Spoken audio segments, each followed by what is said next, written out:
And so my mind started just running with all these ideas. And the first thing that I think I've noticed in the race is sometimes they're couples, sometimes they're friends, but they're teams of two.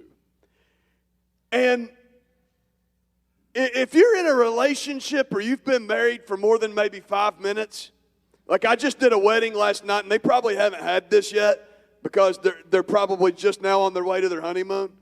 And so they haven't had the first real fight. But it's somewhere along the way, you're going to have one, if not multiple. And it's fascinating to me that the teams that seem to fall behind are the teams that oftentimes are losing focus.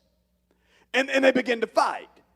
Or they get maybe another team does something maybe a little underhanded or a little unethical or maybe says something that rubs them the wrong way. And they'll become so focused on the other team that they forget they're in a race for $1 million.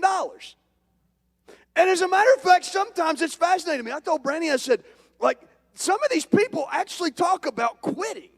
Like, they're in fourth place, and these couples will get in such a fight that they're like, one of them was like, that's it, I'm done. I'm just quitting. I'm going to sit down here at the airport. I'm done. You tell me when you're ready. I'm like, bro, you got $1 million on the line.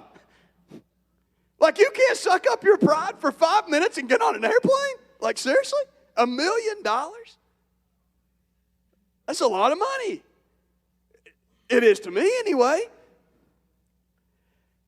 And that led me to this. I think that we can draw some parallels here biblically and spiritually. Maybe the most important thing in my journey is to focus on my race and to run my race. If we go back to 2 Timothy chapter 4, let me draw your attention back there for just a minute, because I say this sometimes in preaching and in teaching on Wednesday nights and in Bible study. It's fascinating to me to notice what's not in the Bible. And sometimes that will preach even better than what is actually there. So notice what Paul says. He's taken possession of the race. He says, I finished my race. You have to finish your race. And we're all in this race, but it's fascinating to me that the Apostle Paul doesn't say, I am now ready to be offered and the time of my departure is at hand. I finished Barnabas' race. I helped Peter run his.